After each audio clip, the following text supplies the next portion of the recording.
In the 19th century, Qing China faced serious problems concerning military confrontations and internal weaknesses. They attempted to resolve these issues with reform movements, industrialization, and increased activity in the global market. Yet in the end, China fell from its former glory. Hello, I'm Peter Weller for the History Channel, and this is Deconstructing an Empire.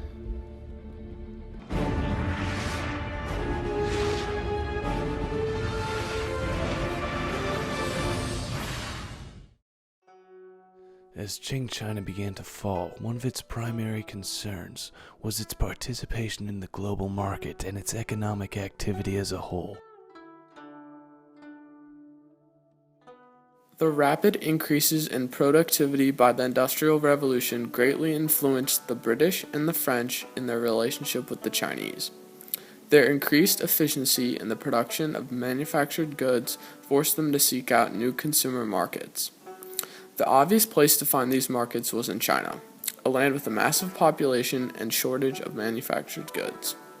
The Industrial Revolution provided an incentive for further interconnection between European lands and China. The Chinese dynasty traded with foreign European merchants through an inefficient system of licensed firms known as cohongs. The Qing market dealt largely in silver bullion. European merchants had to trade for Chinese silk, porcelain, and lacquerware with silver. Silver was flowing in one direction to Chinese reserves. In order to divert this route, the European East India Company developed the opium trade to establish an equilibrium of silver trade. The opium trade facilitated a flow of silver out of Qing reserves and provided massive profits for European merchants. Chinese drug addicts supported this illegal opium trade, which became a huge problem.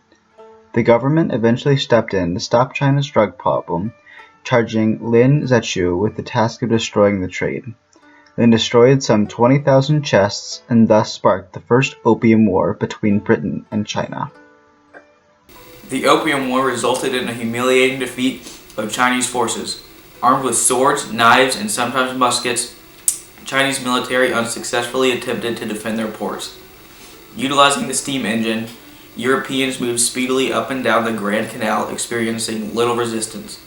The Qing dynasty surrendered, leading to a series of unfair treaties. In these treaties, the French and British leveraged their power to obtain more trading rights inside China. The French and British were able to increase their trade in opium, which also increased their control over the Chinese people. The British utilized their East India Company's wealth to establish their empire throughout Asia and the Pacific. The British were the first to industrialize in Europe, and they were able to export these goods through new markets in Asia. The Spanish and Portuguese did not have strong navies to compete with Britain. The British successfully leveraged their influence, and the Portuguese and Spanish could not compete with them. The imperial powers saw China only as a resource, and they continually exploited China for their own benefit. The Chinese were increasingly displeased with the weak and corrupt Qing government that allowed for the division of China into territories controlled by imperial powers. They saw the infiltration of traditional Chinese culture as appalling and desired to purify their society. Large-scale rebellions began to occur in the later part of the 19th century. These rebellions reflected the discontent and poverty of the Chinese peasantry. From 1800 to 1900, China's population rose from 330 million to 475 million. They are also allotted smaller pieces of land. All of the ownership of land was concentrated to few wealthy elites. This angered work forces and led to uprisings like the Taiping Rebellion from 1850 to 1864. Following the Opium Wars, the Chinese government fell into immense debt. To escape these debts, heavy taxes were put onto Chinese peasants, which further ignited the uprisings and led to the downfall of the state. The Taiping Rebellion was led by Hong Xiu Qiwan, a Christian man who thought he was the younger brother of Jesus Christ and was sent to reform China. The God Worshippers Society was started among the peasants of the Guangxi province. Hong believed that he was there to run China under Christian rule. The Taiping Rebellion was a long and bloody civil war that was eventually won by the Qiang army, yet still ravaged China. A series of reform movements, such as the self-strengthening movement, were put in place by the Qing dynasty to answer the calls for reform. The self-strengthening movement focused on reforming the industrial aspect of China. Massive social changes pressured the Qing government as a result of these reforms. Chinese learning at base, Western learning for use. This slogan from the movement displays how Chinese citizens wanted to revert to traditional Confucian education while adapting to the Western ideas that have shown success in Europe. Empress Dowager Cixi rose to power after the Taiping Rebellion and ruled China as the power behind the throne for the last several decades of the Qing dynasty.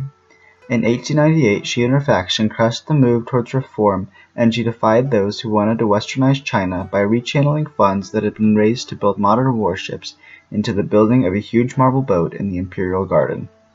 Because reform was blocked by Cixi and her faction, the Manchus relied on divisions among provincial officials and the European powers in order to maintain their position. Empress Cixi was important because she prevented reforms that could have helped the Qing dynasty to continue. The 100 Days reforms throughout 1898 displayed the true corruption of the imperial government.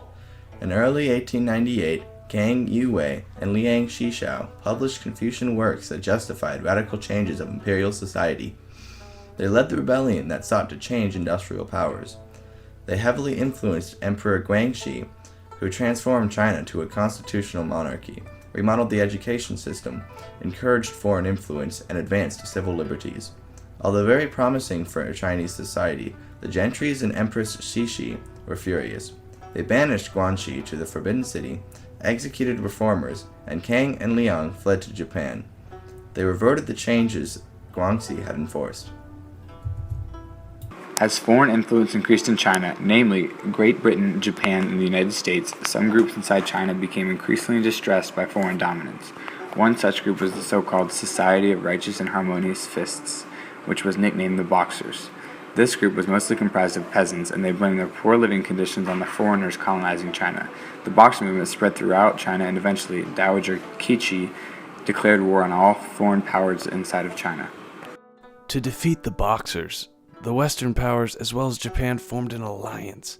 They put down the rebellion and rescued the remaining foreigners and Chinese Christians not killed by the Boxers. The result of the rebellion was the Boxer Protocol, which forced China to pay reparations to the foreign nations. As well, it did nothing to stop foreign influence, which further caused the weakening of the Chinese Empire.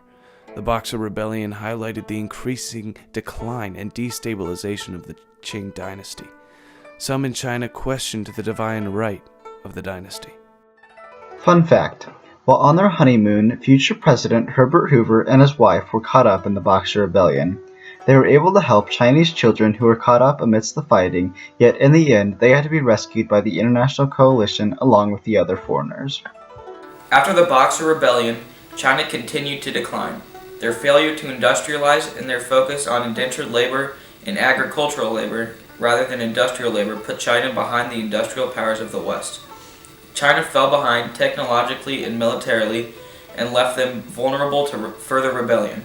The failure of reform movements and the death of Dowager Cixi in 1908 led to the establishment of a new republican form of government in 1911 and the rise of Sun Yat-sen. In summary, the imperial dominance of Japan and the Western powers further destabilized the already weak Qing dynasty. Caught between aggressive foreign attacks and internal rebellions, China's government attempted to maintain social order. Their reforms had little success, and the Qing dynasty began to collapse throughout the 18 and 1900s.